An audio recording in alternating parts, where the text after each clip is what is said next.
자, 오늘 리뷰할 작품은 뮤지컬 젠틀맨스 가이드 사랑과 살인편입니다. 저는 이상희, 정문성, 유리아, 김하선 회차로 다녀왔고요. 그럼 바로 리뷰 시작해볼까요? 일단 총평부터 말씀드려보자면 부담 없이 재미있게 볼 수 있는 작품, 킬링타임용 대극장 뮤지컬, 가족, 연인, 친구들끼리 보면 좋은 작품, 뮤지컬 입문자에게 좋은 작품. 다만 다 끝나면 뭔가 허한 마음이 드는 작품 이라 한번 정리해보겠습니다. 우선 첫 번째 포인트, 병렬식 구조. 일단 뮤지컬 젠틀맨스 가이드 스토리에는 몬티와 시벨라의 이야기와 몬티와 피비의 이야기도 있으나 몬티가 다이스커스 가문의 백작이 되기 위해 백작 후보자들을 모두 없애버리려 마음을 먹으면서 펼쳐지는 이야기가 큰 메인 줄기죠. 이렇다 보니까 1막은 사실상 비슷한 설정의 연속이에요. 기승전결식으로 진행되는 직렬식 구조가 아니라 한 씬이 없다 해서 스토리 진행이 안 되지는 않는 병렬식 구조라 볼 수 있습니다. 즉 1막을 마음만 먹으면 한 30분으로도 압축할 수 있을 것 같아요. 몬티와 피비, 몬티와 시벨라의 서사는 압축을 못해도 다이스커스 사건은 그냥 막말로 넘버 하나로 확 압축시킬 수도 있을 것 같아요. 이렇게 해도 스토리 진행에는 전혀 지장이 없어요. 그러니까 1막은 뭔가 스토리가 없는 느낌? 굉장히 마음이 허해요. 시벨라와 피비 없었으면 큰일 날 뻔. 아무튼 이렇게 같은 설정의 씬을 계속 보다 보니까 다소 지루함과 허한 마음이 들긴 했으나 이 연속된 사건 하나하나가 깨알같은 재미를 선사하기 때문에 여기서 오는 재미도 무시하지 못할 만큼 꽤나 컸습니다. 이 깨알같은 요소가 이 작품의 상당히 중요한 포인트죠. 자, 이제 백작 후보자들이 다 죽고 에덜버트 백작 혼자 남았네요. 여기서 두 번째 포인트, 머릿속이 하얘지는 엔딩. 마지막으로 남은 다이스커스가의 에덜버트 백작을 어떻게 죽일까 고민하는 게 2막의 핵심 스토리 줄기죠. 어쩌면 1막의 연장선이라 할 수도 있겠네요. 1막의 후보자 제거도 성공했듯이 에덜버트도 결국은 성공합니다. 결국 몬티가 백작이 되긴 하나 나중에 가서 벌미를 잡히게 되죠.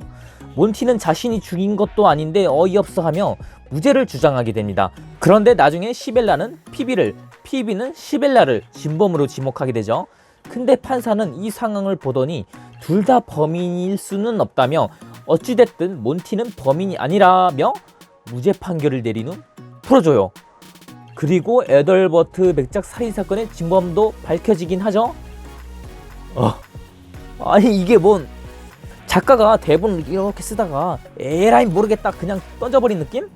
엔딩을 보고 머릿속이 그냥 하얘지더라고요. 머리 위로 한 물음표 100만 개 뜨길래 그 라방 할 때 시청자분들에게 엔딩을 대해 여쭤본 기억이 아직 생생하네요. 아무튼 나름 해피엔딩으로 마무리가 되는데요. 돌이켜보면 다 살인이라고 하기에는 애매하지만 그래도 헬스장 엮기는 몬티에게 중죄가 있는 거 아닌가요? 아무튼 작가부터 이미 몰라 하고 넘겼으니까 저도 몰라 하고 넘기겠습니다. 아무튼 앞서 말씀드린 이 두 가지 포인트 때문에 뭐랄까 칼국수 먹은 느낌? 먹을 땐 맛있잖아요. 근데 아무래도 먹고 나면 배가 금방 꺼지고 속이 허해지잖아요. 그런 느낌이 들었습니다. 근데 극을 보다 보면 진짜 깨알같은 재미 요소들이 상당히 많아요. 즉 부담 없이 이 극을 관람할 수 있다는 게 큰 특징이에요. 저는 특히나 이날 은행장 씬이 기억이 남는데 정문성 배우님이 의자에 딱 앉는 거예요. 투명 의자에. 그러더니 이상희 몬티한테 자네도 앉으라고. 결국 두 분 다 투명 의자에 앉는 고통의 순간이 펼쳐졌고요. 나중에 정문성 배우님이 앞에 의자 좀 치우게 하니까 이상희 몬티가 발로 투명 의자를 뻥 차버리는 것까지 아주 완벽했습니다. 무대 인사 때 이상희 배우님이 이 씬에 대해 언급했는데 정문성 배우님한테 왜 뜬금없이 투명 의자 시키냐고 알고 보니 애드립이었더라고요. 그리고 목사 씬에서 둘이 되게 힘겹게 계단 올라가는 씬이 있는데 그것도 애드립인지 궁금하네요. 제 개인적인 베스트 씬은 목사 씬, 투명 의자 씬, 스케이트 씬, 봉사활동 씬 이렇게 기억에 남네요. 뮤지컬 젠틀맨스 가이드는 배우별로 관람 날짜별로 극이 다 다를 것 같아서 회전 도는 재미는 쏠쏠할 것 같습니다.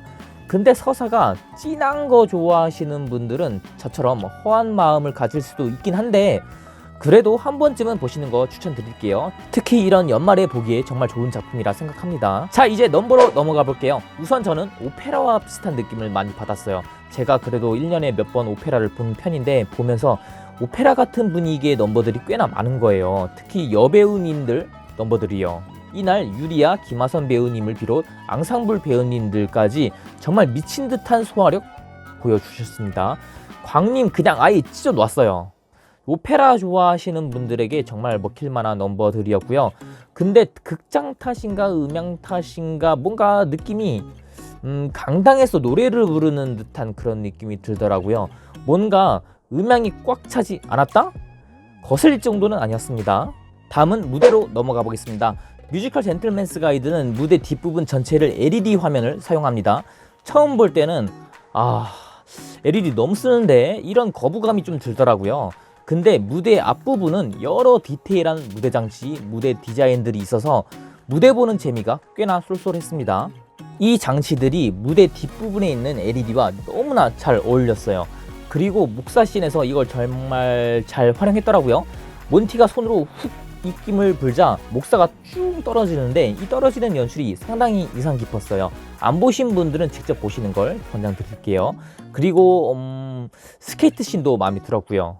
그리고 이 포인트를 빼놓을 수는 없겠죠? 바로 오케스트라 피트. 뮤지컬 젠틀맨스 가이드는 이 피트가 무대 위에 있어요. 흔하지 않는 무대의 디자인이라 보는 재미가 쏠쏠했고요. 엔딩 때 이를 활용한 연출도 재밌었습니다. 지금까지 뮤지컬 젠틀맨스 가이드 리뷰였고요. 내년 2월 20일까지 광림아트센터 BBCH홀에서 공연될 예정입니다. 앞서 말씀드렸다시피 이 공연은 연말 분위기랑 상당히 잘 어울려요. 연말 분위기 뽕만 맞고 싶으신 분들은 연말에 가시는 거 추천드립니다. 그럼 이번 영상 여기까지고요. 좋아요와 구독 부탁드립니다. 다음에 만나요.